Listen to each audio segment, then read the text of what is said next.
Tonight, we're covering the topic of the 4 levels of relaxation, and it's about creating a balanced life from inside out. And during these turbulent times, the ability to relax is essential to our well-being. And so we're going to have Mike George share the 4 levels of relaxation and how to relax at each level and why it's necessary to be systematic about how you relax through each level, and then the benefits of staying chilled anytime, anywhere. It's pretty much a description of meditation for me, but yes, let's see where Mike takes us. Mike George is an author of 16 books, and by the sound of it, there's going to be a couple more by the end of the year.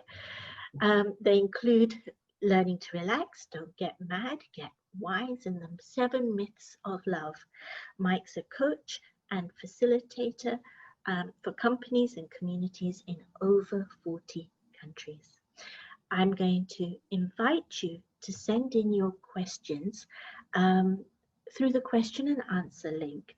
Mike's going to share with us for around 40 minutes, do a very short meditation, reflection, and then after that he will be taking your questions. I will be taking your questions and posing them to Mike.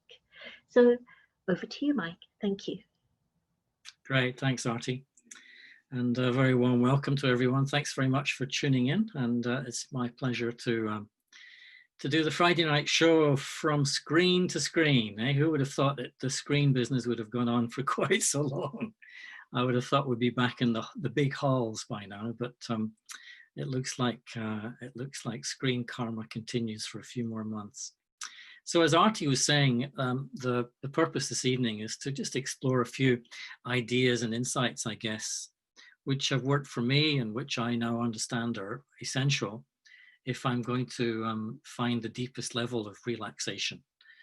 It's not an easy journey, and the journey is a metaphor, of course, but it's not an easy process to bring these insights and realizations to life inside myself, to fruition inside my consciousness.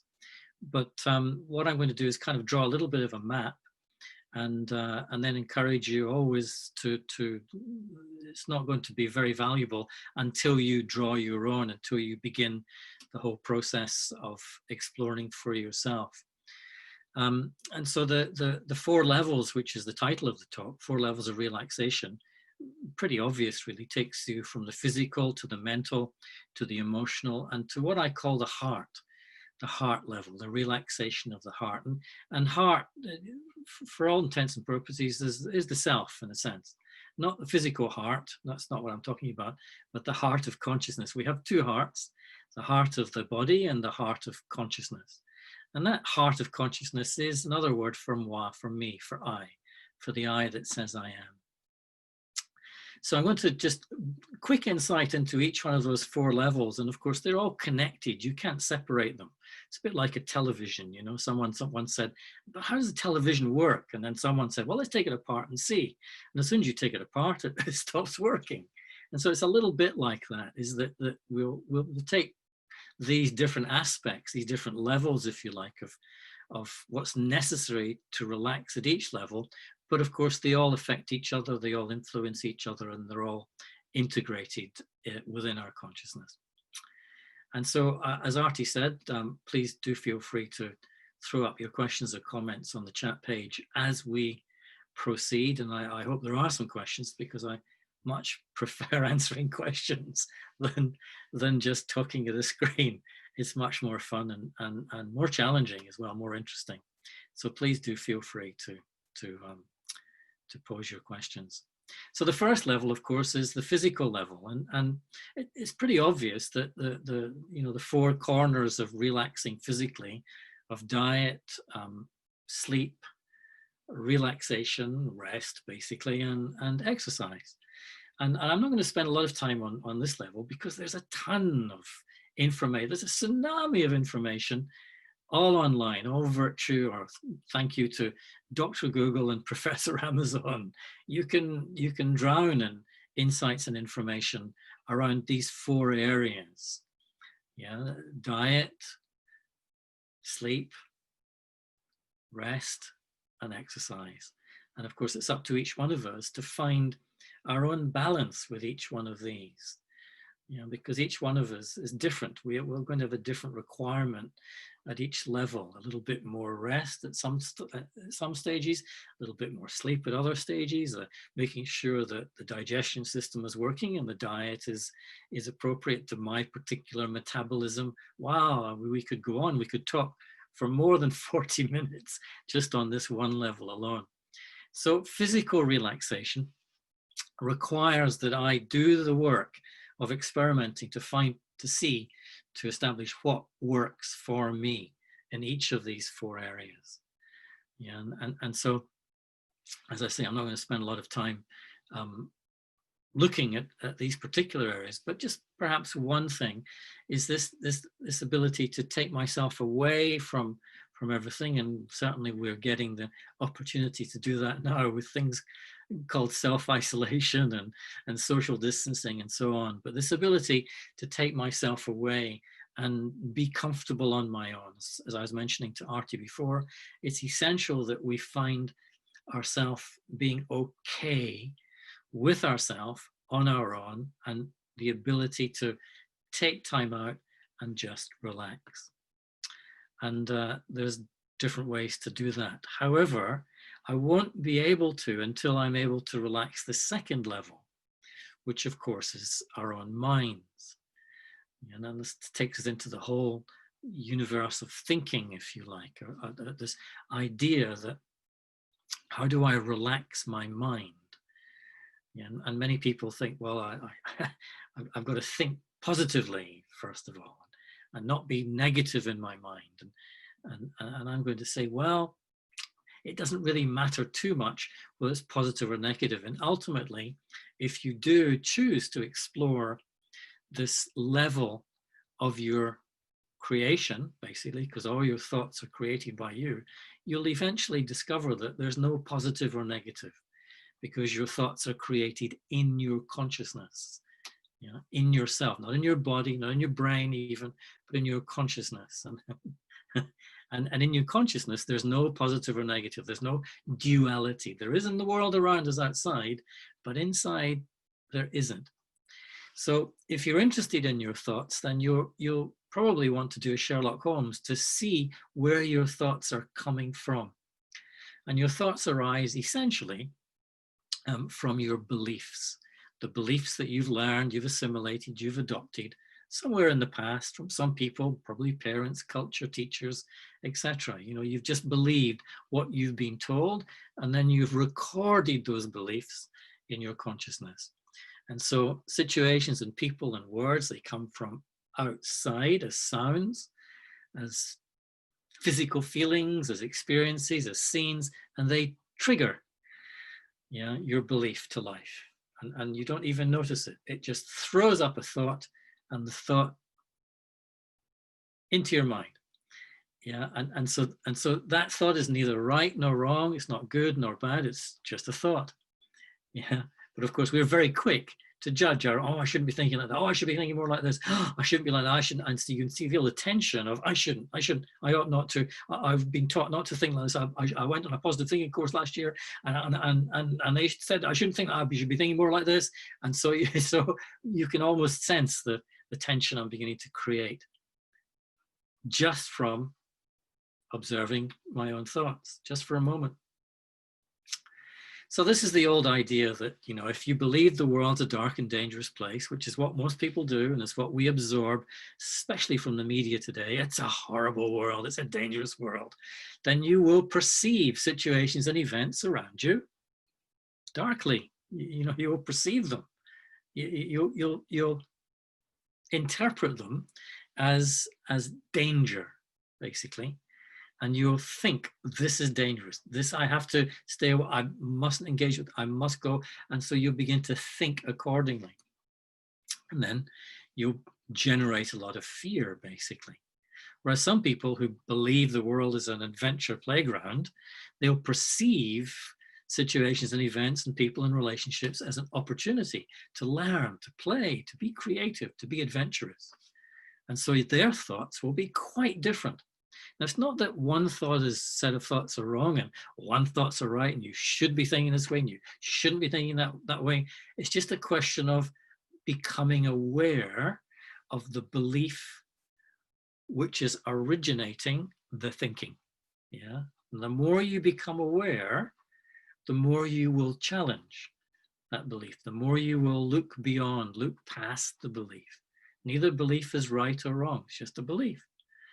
Yeah. So you'll look past it, and you will, as you do look past it, as you go beyond the belief that you have, oh, someone taught me that. I've been listening, it's a horrible dark place, or I've been hearing all these speakers who say it's a fantastic life full of opportunity, you've got to get out there and make the best of it. I've been listening, I've been absorbing these ideas for so long now.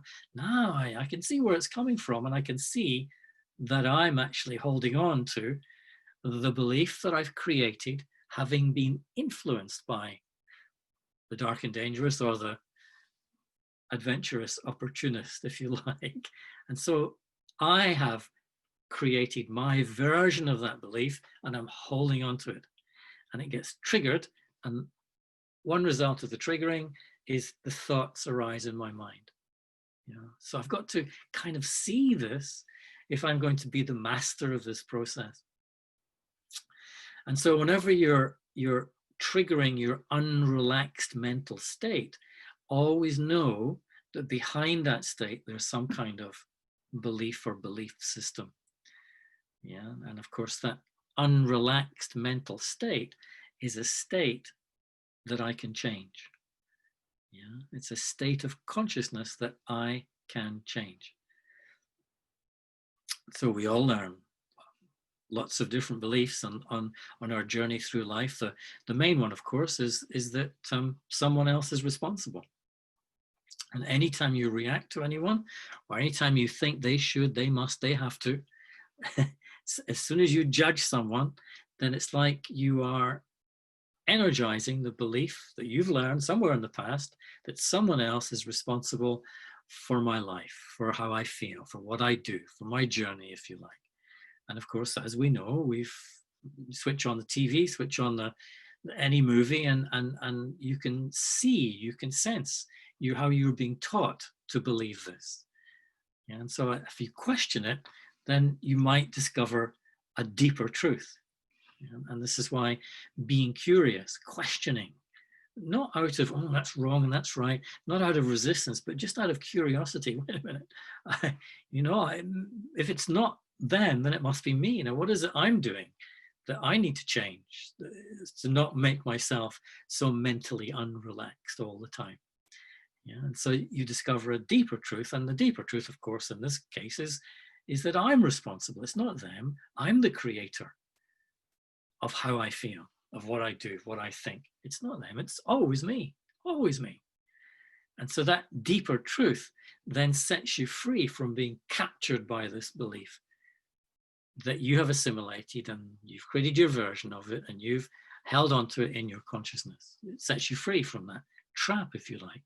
And now, of course, it might be difficult to take responsibility initially, because you've spent your whole life creating habits of blaming and complaining and criticizing and having a go at people, and that's upsetting me and so on. You spent your whole life creating those habits. They're part of your personality now. So it takes a little bit of time to go, wait a minute, it's not them, it's me.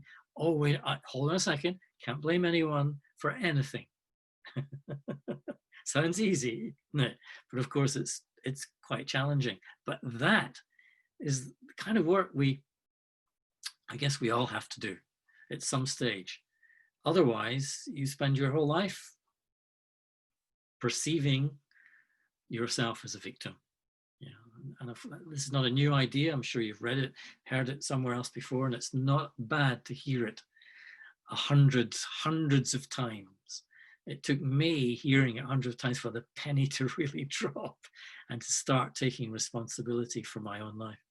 And of course, when it comes to our relationships, the other belief is, which our parents pretty good at teaching us, is that we can control other people. They taught us that they controlled us. If you don't do what I say, I'll be very upset. Oh, well, okay, okay. And so we learn to believe that we could be controlled. And so we grow up expecting to control others. But the deeper truth here is you can't control anyone. It's impossible. Everyone gets to live their own life. I can't control anyone. Yeah, even if I put a gun to their head and they go on their knees, they choose to go on their knees. It's not my choice, it's their choice. Yeah, and so if I really get that, then I stop trying to control, and then I stop creating the unrelaxed state of frustration when people don't do what I want, which is an early form of anger. Yeah.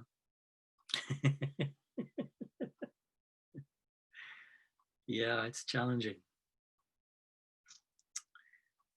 Maybe the underlying insight to that, and I could talk just on this subject alone for the whole evening, is the other person is never the problem. Yeah, the other person is never the problem. Yeah, it's my version of the other person. Yes, because we create versions of other people in our consciousness, in our own minds. Yeah, I create my version of you in my mind. It's not, so if I'm upset with you, it's not you I'm upset with, it's my version, which is different from the next person's version, the next person's version. And the person who gets on with you all the time, their version is completely different. So if I'm attacking you, which is criticism, judgment, complaining at you in my mind, it means I'm sabotaging myself. Oh. You know the old saying, the truth will set you free. If you really get this, it sets you free of the unrelaxed state of criticizing, of judging, of complaining, of blaming. Because whenever you bring that mindset, those thoughts into your mind, then you are making yourself unrelaxed. Yeah. So it's never the other person, it's always me. Doesn't matter what they say, doesn't matter how close they are to me in my family or outside the family or in the house or outside the house, in the office. It's never them that makes me feel. Oh. Yeah, and so there's a whole lot of beliefs that we've learned and assimilated which give rise to thoughts that are essentially not right or wrong, but they're not accurate. And when I say accurate, they're not aligned, they're not coming from the truth, the trueness, the true state of being that I have at the core of my consciousness. Yeah, and everyone has that true natural state. And when your thoughts arise from that state, then they arise accurately. And that's what I'm trying to kind of point out, the accuracy. It's not the other person, it's your version. It's not them that's responsible for you, it's me that's responsible for me. So these are kind of core truths. And when you are in your core, you know, when you're not subject to the conditioning, the programming, the belief system that you've absorbed already, when you're in your core, when you're coming from your core, you'll see this naturally, and it will throw up the accurate thoughts in a particular situation. And ultimately, a lot of that over time generates what's called wisdom, your own natural innate wisdom. And everyone has the capability to generate that wisdom. And most people express and demonstrate that wisdom in some way or other at some stage in their life without really going, oh, that was very wise. They just do it naturally. They don't think it, they're just responding with their own personal wisdom. Everyone has that. So this is how I need to, the kind of inner work I need to do to relax my mind is to there's got to be a period where I challenge what I've been taught to believe and to rediscover the truth. And that requires introspection, you know, it requires an increase in awareness, self-awareness. And that for each one of us is different. You can't compare yourself with anyone else, but it requires that kind of inner work. Now, as you do that inner work, you will encounter the third level of relaxation, which is the emotional level. And you'll become curious. You'll say, why am I getting angry all the time? Why am I getting so frustrated? Why am I so scared and sad and upset? And why am I experiencing these emotions so much? And for most of us, they're tolerable. For a good length of time. We put up with them. We think they're human nature, and so well, nothing else to do but put up with them. They seem to just come. They just seem to be reactions to what's going on, until one day that the unrelaxed state becomes so intense. Sometimes it's called suffering. The suffering becomes so intense that you have to stop and go, wait a minute, can't take this anymore, need to do something about it. And most people won't do the introspective, cultivation of self-awareness work until that suffering, that unrelaxed state of consciousness becomes so intense. Yeah, until they hit their kind of brick wall, as they say, in some quarters. And so if this does arouse your curiosity, then you want to begin to understand where my emotions are coming from. Why am I becoming habitually emotional in the same situations, in the same relationships, in the same place almost every day now? I feel this emotion. Yeah, and so you might become curious, and if you do your Sherlock Holmes on your emotions, I like the metaphor of Sherlock Holmes. In other words, if you look very closely at your emotions and you see behind them, you'll notice that all emotion comes out of attachment to something.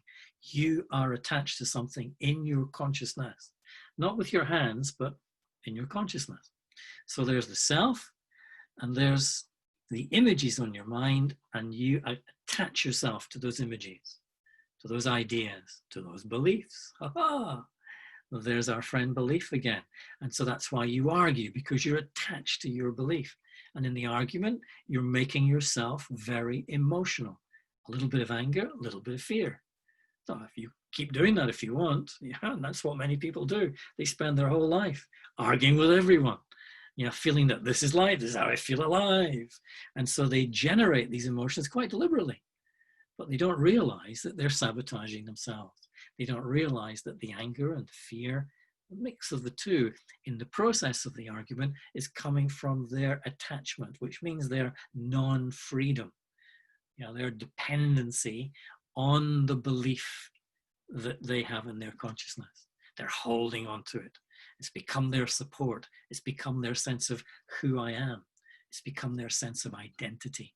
This is what I believe. This is what I think should happen. This is I'm right and you're wrong. Yes, and this is what we do. I'm sure many of you will recognize this. And we don't realize that we're just doing it to ourselves. Yeah, and so the person has their beliefs, their opinion, their point of view. That's fine. Everyone has that. No one's right, no one's wrong. Everyone will change their point of view a few minutes, a few seconds, or maybe a few hours or a few weeks later. It'll change. There'll be a different point. They'll be looking at things differently. And as I will look at things, okay, well, that's fine. So let me be open to seeing things differently. Let me be open to other people's points of view. Let me be open to seeing through their eyes. And so when I do that, then the emotion, the unrelaxed emotional states disappear. And I was just sharing with Artie earlier on that one of the beliefs that we've kind of absorbed along the way is that love is just another emotion, that happiness is just another, joy is just another emotion. No, they're not. For me, maybe for you still, but they're not emotions for me. They're natural states of being. When you're in a truly loving, which means selfless state, then you're not emotional. but we've learned to believe that love is romantic. Yeah? We've actually learned to believe that love is fear. I really care about you. I'm so worried about you. I really worry about you. And I have to tell you I worry about you, because that means that's how I show you that I care. Care is love, worry is fear. So suddenly love becomes fear. No, that's what we've learned. That's what mum and dad taught us. I'm so worried. Why are you worrying, mum? Because I care about you. No, you don't. You're scared. You're scared for me, for how you will feel if something happens to me. Oh,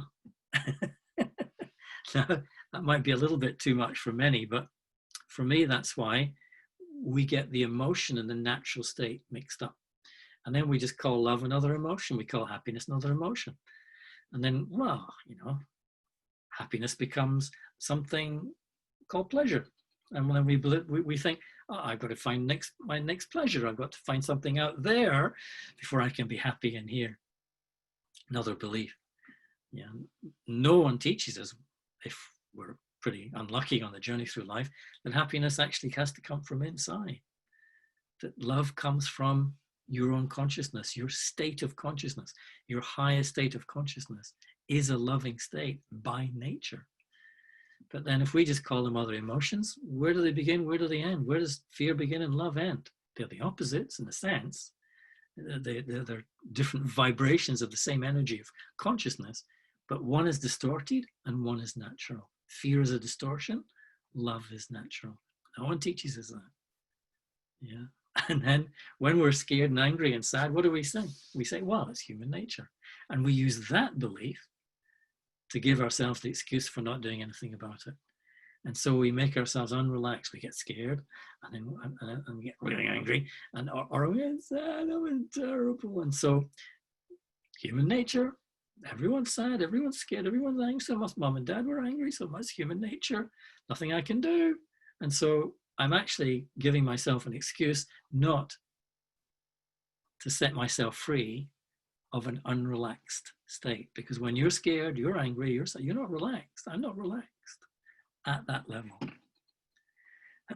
So it's essential to understand my consciousness and notice there's me and there's the idea, there's the image, there's the belief in my mind, and I am not my mind. And it's learning to look at that and not get trapped in that. Just like when you watch a movie, you get trapped in the story, you get trapped in the character, your body's sitting in the chair, but you're in the character. And so as you look at what's going on in your mind, it's easy, it happens in a split second, a fraction of a second, for you to get trapped in what's on your mind. Yeah. And that's where attachment takes place. And if someone touches that or moves it or threatens it, or if that image in your mind represents something outside, like a car, someone touches the car, they touch you, then you take it very personally. And this is why we take things very personally. So it's necessary to understand what's going on within me, not within my body, within my consciousness. Whether you call it soul, spirit, psyche, consciousness, doesn't matter.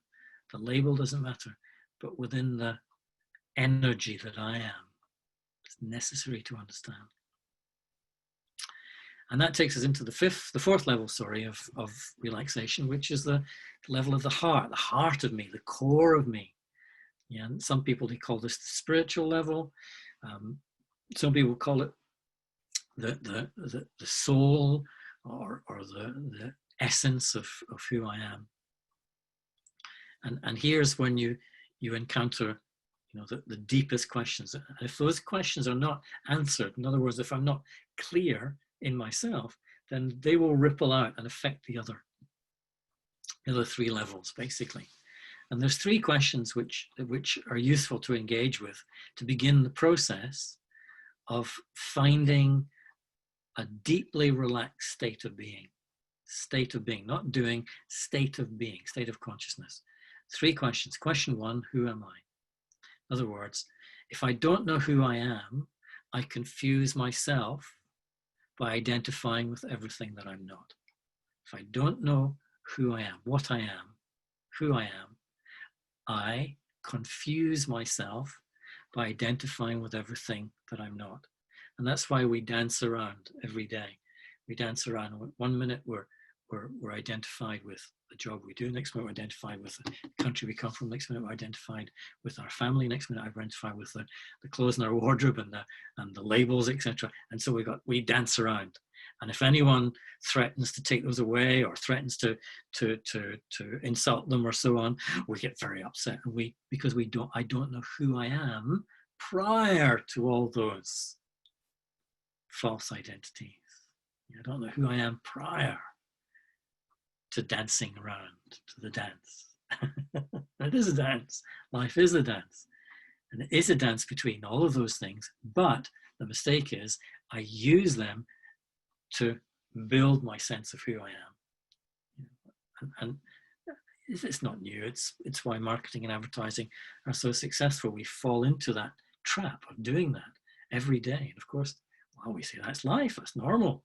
And we don't connect the fact that we are dissatisfied at the very deepest level because we're kind of misusing all those things to build our sense of who I am. And if you build your sense of self out of anything you're not, everything you're not is subject to change, movement, loss, or whatever. And so if that's the case, then you are subject to uncontrollable change, movement, loss. And that's where your feelings of insecurity come from. That's why we feel so insecure in ourselves. Yeah.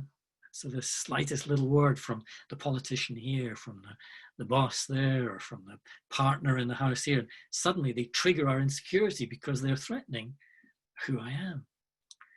And so that's why it's necessary to come inside and realize who I really am prior to all those ideas and images and so on that we're fed. And then that leads to the second question of what I am. In other words, we talked about it earlier. What is my true nature? What is my natural state? Is it fear, anger, and sadness? Or is it love? Is it happiness, joy? Is it contentment? And the easy answer to this is, when you go searching for a workshop or a seminar, do you go searching for, yeah, come to our seminar and we'll make you the angriest person in the world. We'll teach you how to be scared for the rest of your life. Oh, you think you're sad now? We'll make you permanently depressed at the seminar. No, you don't. We would say, well, that's unnatural. That's unnatural. And yet at the same time, we're arguing for, oh, well, this is human nature to feel like these, not realizing we create them. No, they're unnatural. That's why you don't look for places to go where you can learn to be more angry, more fearful, more sad. That would be unnatural. So the natural state is, yeah, the titles of the seminars, how to be happy and how to find love in your life, how to be more loving in your life and at peace within yourself. That's why we're attracted, because we're really attracted back to our own nature, because deep down we have a memory. It's what I am. It's what I am. The big mistake there, though, is believing, keyword belief, that I can find these things outside. That these can be delivered by the seminar, by the guru, by the book, by Mike George. No, not possible. It has to be self-generated, it has to be self-discovered. It has to come from inside out. It's already there, but it's about sitting quietly and burrowing your way through all these illusions, the beliefs that keep you separate, in that sense, from those natural states of being. So this is the second question, what am I? And ultimately, if you learn how to meditate or just be more contemplative, more introspective, you'll begin to feel these natural states. There won't be emotional disturbances. There will be natural feelings arising from inside out. And then the third question is, why am I here? In other words, what's the purpose of life? Why am I here anyway? Some people go straight to this question without kind of covering off the first two. And you kind of need to cover off the first two before you get to the third. Don't come to this question first. This can only really get clear if you have had the insight, the aha moment. That's who I am. That's what I am. Okay.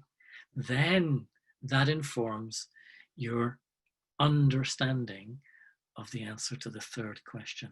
Why am I here? Why am I living? Well, actually, I gave you the answer in the simple terms. Purpose of life is to live. It's kind of simple as that, but that doesn't compute for us. Oh, surely it's much more complex than that. Oh no, that's too simple. Purpose of life is to live? Come on. And if you think about it, if you watch nature, and nature is always a good metaphor to draw from, is that, the tree doesn't have the bush doesn't have a special purpose. The flower doesn't have a special purpose. They just be themselves, and they live as themselves. They live as themselves. Yeah. And so do we live as ourselves? No, we don't. That's why we're so unrelaxed, because we're not living as our true self. And so when you know who you are, know what you are, then this question, why am I here, That's a simple answer. I'm just here to live my life. Okay, all right. I give you the excuse to ask the next question. Well, how do I live? Okay, so, all right. So then it's about what you're doing all the time. What are you doing all the time? As a human being, what are you doing all the time? You can't avoid what you're doing all the time. You cannot, even when you do it terribly, you're still doing it. And it's called creating. You're creating thoughts, ideas, images. You are being creative. So how do I live? I live a creative life. And of course, creativity itself, I could do a separate lecture, has different levels. There's painting and poetry. That's the kind of external level, which begins in the mind. And then there's the creativity of what thoughts you're thinking, how you put those thoughts together and dance inside your mind, painting pictures inside your mind, using your thoughts, because they're like the brushes and the colors. Your feelings. What feelings should I create? In other words, what should be my state of consciousness in my highest creative stage, which will then express as my behavior. And how do I interact as I express in my behavior? That's creativity, is how you interact with people. What's the response that you're creating to those around you? Right now we take time to work out, what do I say? What do I do? But when you're in your natural state, you just naturally respond.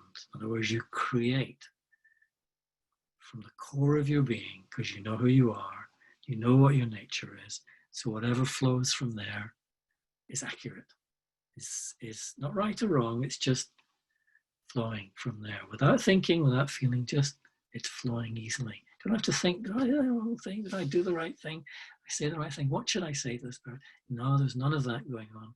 There's just this natural, you are by nature creating accurately. That's maybe a little bit further down the line, who knows?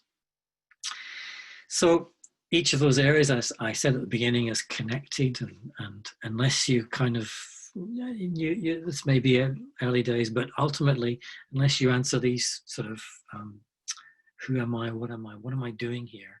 The sign that those are not clear for you is there's a kind of anxiety. Some people call it existential angst. It's just, I'm not comfortable, something not right, something's missing. And so that something is really your awareness, no, it's now I know. And so that is the ultimate realization. It's who you are, what you're doing. And if you don't have that realization, it kind of ripples down, that angst ripples down. So you start searching outside, you get very attached to people, you get very attached to things. And so whatever you get attached to is going to make you suffer, because it changes. And when it changes, you get upset and you think it's that making up. No, it's because you're attached to that you're upset. And so that's because you're searching outside for what's inside. You're searching for happiness out there. It's already inside. It's already within you. So you're just looking in the wrong direction. But unless you know that is your natural state, then you will naturally search. This is why people get very attached to their belief and belief systems, because it seems to give them a sense of security, which is a moment of freedom from the anxiety of living.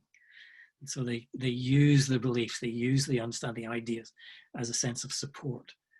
And so when someone challenges that support, they get very defensive. And so they lose their relaxation. And so you can't go out to find yourself, you have to come back in. And then when you come back in, when you find yourself, the energy that you're giving out is natural, it's easy, it's light, it's relaxed, and that's the energy you then are able to give to your body. And you ask any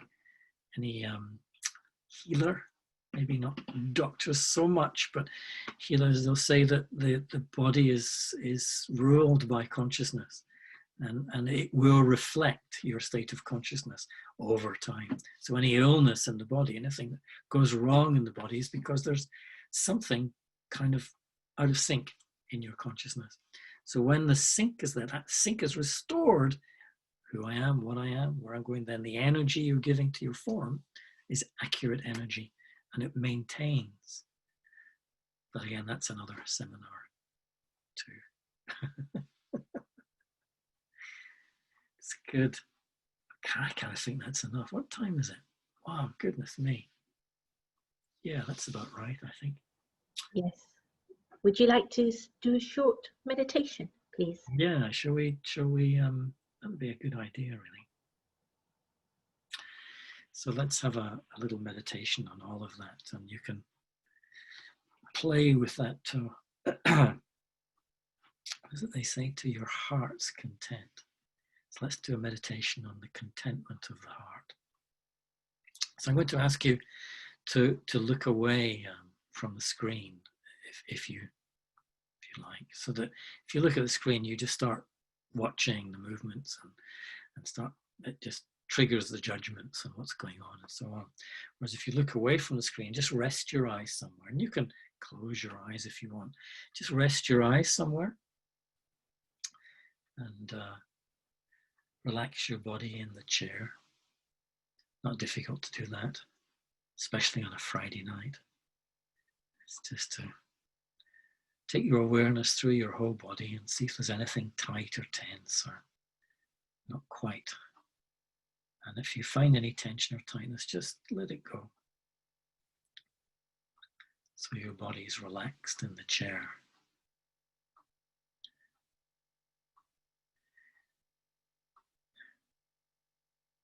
Then just focus your attention on your breath, your breathing. Follow your breath. That means you take away your attention from everything around you. Just bring it back to your breath. And if you want to close your eyes, you can do that. It's okay too. But don't fall asleep. It tends to happen when we close our eyes. And just watch your breath, full cycle.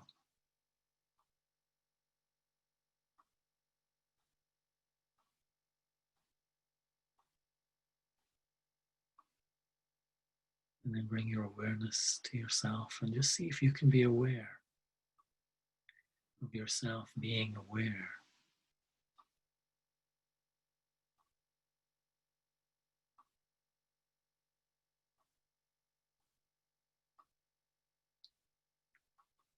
And within your awareness, within your mind, on the screen of your mind, just create a simple thought.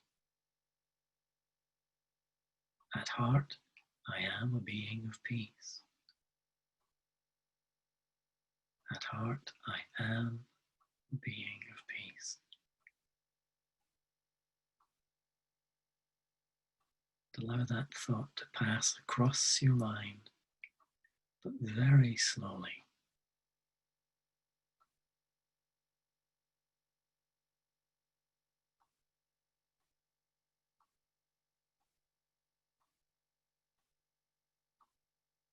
And then let that thought, let it go, let it dissolve into the background.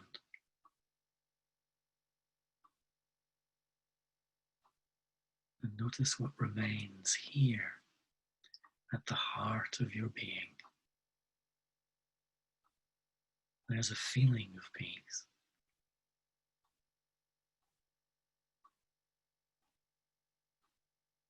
There's a feeling of contentedness. As if in this moment I've forgotten everything else.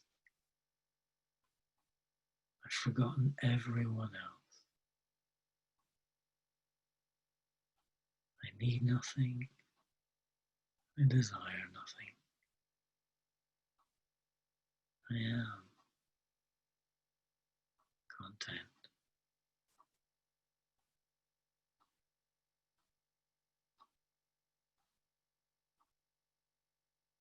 The mind is quiet.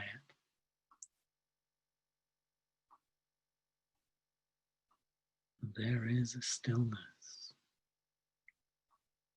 here at the heart of my being.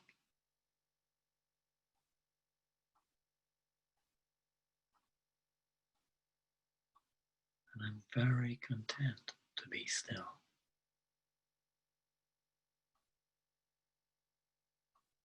And quiet. And calm.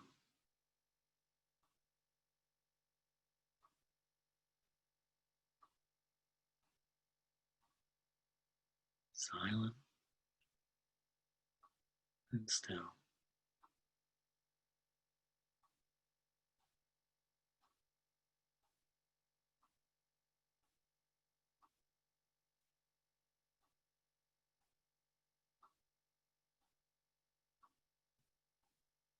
And then I bring my awareness back to the room around me. And I bring that stillness, that contentment with me.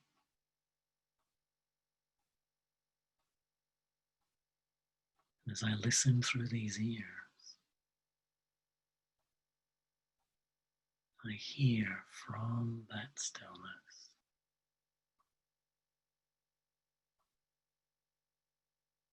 as I look through these eyes,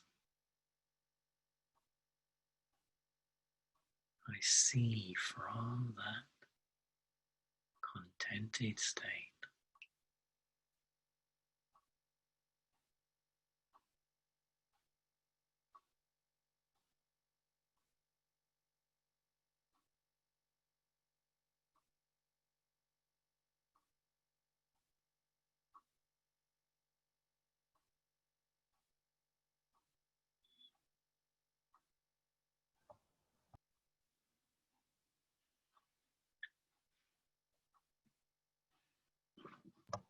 Thank you, Mike. So your wishes come through, questions have flown in, and I'm going to start by putting two of them together.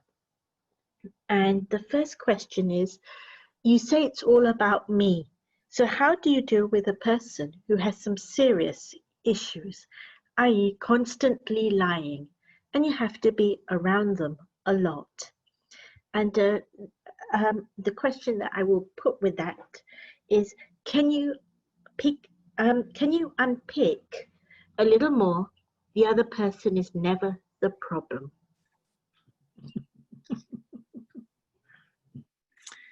Well, anyone who's lying is hiding something, and whenever anyone is hiding something, it means they're in a state of fear. Oh, excuse me. And that fear is a form of suffering. So therefore, they are trying to disguise their own suffering. They may not be aware of it. They may deny it. They may not realize that honesty is the only way out, in a sense. And so you do, if you realize that. Yeah, and it's not that they're lying to you. Remember, they're creating their version of you. They're lying to their version of you in their own consciousness. Tricky, isn't it? And so if you can see that, then instead of projecting your judgment or your criticism, oh, you're a liar and so on, you shouldn't be lying.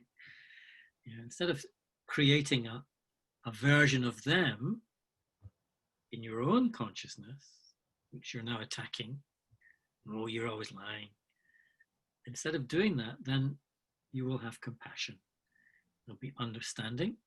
Yeah, they're lying because they're hiding, because there's a fear of being revealed. And so they're in a state of fear, they're suffering.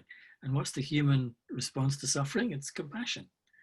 But you need to get to that state yourself, to realize that they are in a state of self-created suffering, and that only your compassion can help them. Now, that compassion is comprised of understanding and some kind of empathy. You understand they're hiding something, and you have empathy for their suffering. There must be a fear there. It might be very good at disguising their fear, but there's a fear there. That's what's making them lie, because they're attached to something. They don't want to be found out. Yeah. Now, the other answer to that question is, well, have you ever lied? Do you ever lie? I could say that everyone is lying all the time, but they're not aware of it. They maybe think they're being honest, but actually they're lying. And one of the biggest lies we tell ourselves is when you look in the mirror in the morning and you believe that what you see in the mirror is you. Oh, I lie to myself every day. I'm trying to get free of that lie. That's a lie. That's not me. But that's what I've been taught to believe. So I've been taught a lie. It's okay. Mom and dad taught me that. It's okay. Their mom and dad taught them that. In other words, we see ourselves as finite physical forms. Whereas the reality is, the truth is, I'm an infinite spiritual being. That sounds easy to say, but it's quite challenging to live. But if I have the humility to admit, well, I'm lying every day to myself, first of all, and to others also, then it kind of takes this, you're always lying. The third answer is, why are you taking it personally? Because you expect them to behave differently. So you're attached to an expectation of them behaving in a certain way. And so you're making yourself upset when they don't behave the way you expect. In other words, they don't live up to the idea that you have of them. In other words, you're a version of them. That's why you're taking it personally. Yeah, and so it's quite, relationships are tricky. I mean, but that's where we learn the most. That's our classroom. So there's kind of 3 levels to the answer. I'm not sure if that's clear, but I can't remember your second question already. I think you've covered it. I think that's good. Okay. And the next question is, what is the wisest jewel of wisdom you have ever heard or you would impart to the world? Oh, that was your second question, really. It's not them, it's me. The other person is never the problem. Yeah, that's an easy thing to do. It's an easy thing to say, but it's so difficult for most of us to live because we've learned the opposite. We're taught the opposite every day. We read the opposite in the news. And so you get this and you set yourself free of so many habits, of thinking critically and making yourself upset and so on. You free yourself from so much, but only when you start living it. You know, when it really comes from inside. Right now, I'm saying it from outside, and so it's what I heard too many years ago. I'd hear it in different ways before I really, and I still fail, where I really get it on the inside. It's not them, it's me. So whenever I react to anyone, I take myself away to a corner. It might just be for a few seconds or a few minutes. And I just go, wait a minute, hold a second. It wasn't them, it was me. Now, what did I do? What am I doing inside my consciousness that is making me fall back into the illusion that they are responsible for what I'm feeling right now? And if you look around the world today, that's what you're watching. You're watching conflict, abuse, addiction, dependency. It's all based on this idea that I'm not responsible for me. Someone else is. Okay, next question. Mike, do you believe that we all have a life purpose or many purposes? I hear a lot lately in personal development work that we have a why which drives us, but I haven't quite worked it out. What's your view?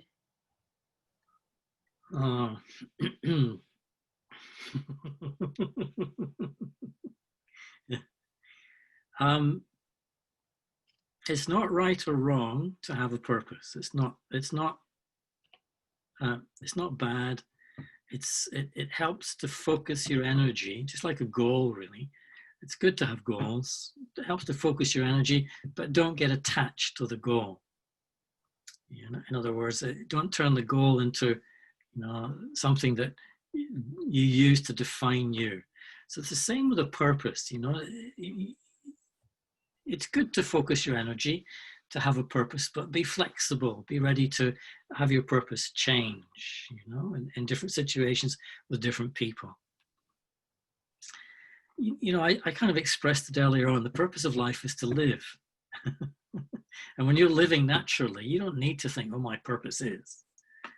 You know, in one sense, only the ego has a purpose. My purpose is. So in other words, as soon as you start thinking my purpose is, that's the ego talking. And then you'll be upset when you don't find the world around you giving you the chance to serve my purpose, be purposeful, make it happen the way I believe I realized in that seminar last week. So it's only the ego that kind of really has a purpose, but it's not. It's a kind of useful thing in an interim, but don't get attached to it. Be prepared for it to change. And then ultimately, you'll get a sense of this, that the purpose of life is to live. And if you look at a flower, a tree, or anything in nature, it's just living. It's natural. Nature is natural.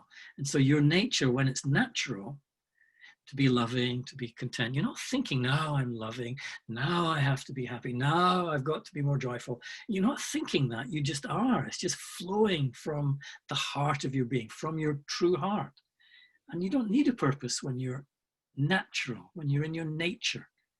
And so if there's a purpose, it's to rediscover your natural state.